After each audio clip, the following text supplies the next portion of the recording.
तैयारी पूरी है, तैयारी चल रही है और पूरी कोशिश है कि हम अच्छी तरह से लड़ेंगे। हमारे कैंडिडेट को विधायक एमआईएम का जो है मामला और वहाँ पर जो है ज़्यादा लोग उनको वोट देना चाह रहे हैं, तो मुझे लगता है कि मेरी फाइट सीधी। हाय, आदाब, सलाम, नमस्कार, सत श्री अकाल। मैं रोशन कुशवाहा और आप देख रहे हैं times of Sitamarhi. Times of Sitamarhi में आपका स्वागत है। जैसा कि बिहार असदुद्दीन ओवैसी साहब पहुंच चुके हैं और जैसे ही एयरपोर्ट पे उनका गर्मजोशी से स्वागत हुआ और जैसे वो मुस्कुरा के आ रहे थे, मीडिया वाले को संबोधित किए, वाकई में इसी से विरोधियों में खलबली मचने लगी। जी हाँ, मैं वो बात सुनाने वाला हूं कि ओवैसी साहब ने क्या कहा। आखिर जैसे ही पत्रकारों ने पूछा कि सर 2025 को लेकर क्या है आपकी तैयारी, तो उस पे क्या जवाब दिया, मैं आपको बता दूं। इस बार जो एआईएमएम के लिए जो बहुत बड़ी खुशखबरी है कि इस बार एआईएमएम का राष्ट्रीय दर्जा मिलने जा रहा है। जी हाँ, राष्ट्रीय पार्टी घोषित होने जा रही है एआईएमएम, यानी मजलिस, ऑल इंडिया मजलिस इत्तेहादुल मुस्लिमीन। ऑलरेडी 3 राज्यों में एआईएमएम के विधायक हैं। राष्ट्रीय पार्टी होने के लिए कम से कम कहा जाता है कि 4 राज्यों में विधायक होना बहुत जरूरी है। आप लोग सोच रहे होंगे तो चौथा राज्य कौन सा है? मैं आपको बता दूं कि पहला राज्य है बिहार, जहां पे आपने देखा ही था कि 2020 में अपने अकेले बलबूते पे 5 विधायक जीते थे, लेकिन 4 विधायक किसी तरह बदल गए, झांसे में आ गए और आरजेडी में शामिल हो गए। लेकिन एक विधायक जो बिहार का अख्तरुल इमाम साहब प्लस एआईएमएम के जो प्रदेश अध्यक्ष है, वो डगमगाया नहीं। उनको भी तोड़ने की कोशिश की गई, लेकिन वो साफ कहा, आरजेडी की तरफ से उनको मंत्री पद का भी ऑफर दिया गया, लेकिन ओवैसी साहब के सच्चे सिपाही यानी अख्तरुल इमाम साहब ने साफ साफ कहा कि भैया, मेरा नाम है अख्तरुल इमाम और तुम हमें खरीद नहीं सकते हो। तो यही कारण है, पहला हो गया बिहार, तो दूसरा राज्य हो गया आपका महाराष्ट्र। वहीं पे तीसरा राज्य है, मैं आपको बता दूं कि तेलंगाना, जहां पे एआईएमएम के 7 विधायक है तेलंगाना में।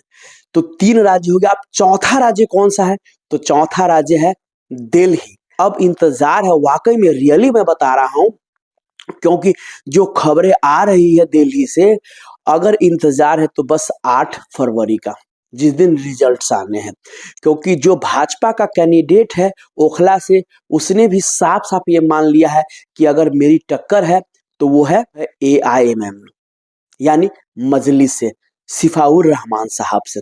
जी हाँ, थोड़ा सा सुनिए उनकी बातों, फिर मैं ओवैसी साहब की भी बातों सुनाने वाला हूँ। मुझे ऐसा लगता है कि जो मैं देख रहा हूँ और मैं घूम रहा हूँ, मुझे ऐसा लगता है कि एमआईएम का जो है मामला और वहाँ पर जो है ज़्यादा लोग उनको वोट देना चाह रहे हैं, तो मुझे लगता है कि मेरी फाइट सीधी एमआईएम पार्टी। बिल्कुल बिल्कुल ना, जो है अमानत साहब को वहाँ वोट मिल रहा है, ना अमानत साहब को यहाँ वोट मिल रहा है। अमानत साहब तो पिक्चर से ही गायब है।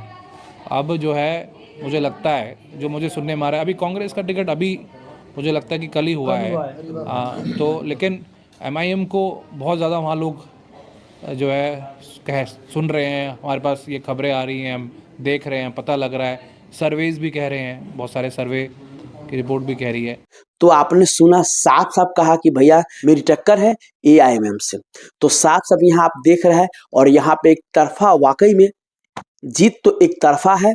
यहाँ पे कहीं आम आदमी के अमानतुल्लाह खान और नहीं अरीवा खान भैया जो कांग्रेस की है वो नजर आ रही है। जैसे ही चौथा राज्य दिल्ली हो गया, दिल्ली में अगर सिफाउर रहमान साहब जीतते हैं प्लस मुस्तफाबाद से जीतते हैं, अगर दिल्ली में 4 से 7 विधायक भी अगर जीत जाते हैं वाकई में, तो भैया ये एमएम को इस बार राष्ट्रीय दर्जा मिल जाएगा।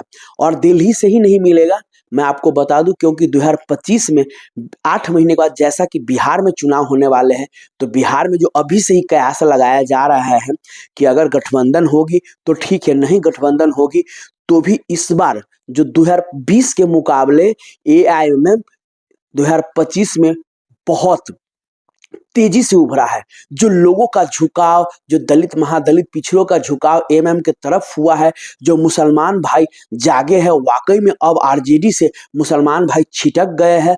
तो इसका पूरा जो श्रेय जाता है मजलिस पे, ओवैसी साहब पे, क्योंकि सबसे पहले मुसलमान भाइयों, दलित, महादलित, पिछड़ों की बात अगर करता है, संसद में आवाज उठाता है तो वो है ओवैसी साहब।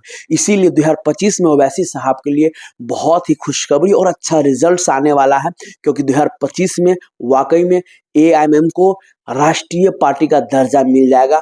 और जब राष्ट्रीय पार्टी का दर्जा मिलेगा तो कहा जाता है कि लोगों का झुकाव और अधिक बढ़ेगा एएमएम के तरफ। इसीलिए जो विरोधी दल है उसका साफ साफ मानना है कि भैया किसी भी तरह एक भी सीट दिल्ली में ओवैसी साहब को नहीं जीतने देना है। लेकिन भैया ये मनसा पूरी नहीं होने वाला है। इसीलिए आप देख रहे हैं ओखला से प्लस मुस्तफाबाद से 3-3, 4-4 कैंडिडेट दिया जा रहा है, प्लस इंडिपेंडेंट कैंडिडेट आ रहा है, तो वो है खाली मुस्लिम कैंडिडेट। कि किसी भी तरह भैया ओवैसी की पार्टी जीतना नहीं चाहिए। लेकिन कहा जाता है ना कि मारने वाला से ज़्यादा ताकत होती है बचाने वालों की।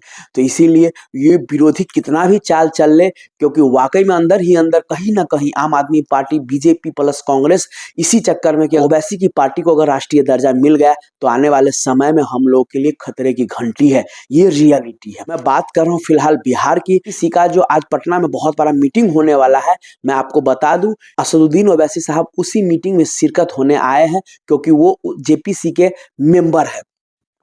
विशेष जैसे ही पटना एयरपोर्ट पे आया, पत्रकारों ने पूछा कि सर 2025 की तैयारी कैसे, तो उन्होंने साफ साफ कहा, सुनिए क्या कहा।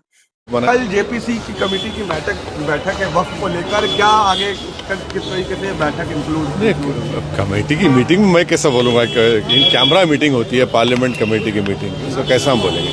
नहीं, बिल अब जेपीसी में है, आगे क्या लग रहा है? नहीं तो कमेटी अपना विजिट करने आई है, इस पर चेयरमैन साहब बोलेंगे, आप लोगों को अच्छा बोलेंगे वो। राहुल गांधी के स्टेटमेंट को लेकर बहुत अभी छोड़ दिया। सर 25 का चुनाव है, क्या आप लोग बिहार में क्या रहेगा सर? क्या बोले आपने? 25 का चुनाव? बिहार में 25 में चुनाव है, क्या तैयारी रहेगी एमआईएम की बिहार में? हाँ, तैयारी पूरी है, तैयारी चल रही है और पूरी कोशिश है कि हम अच्छी तरह से लड़ेंगे, हमारे कैंडिडेट को विधायक बनाएंगे।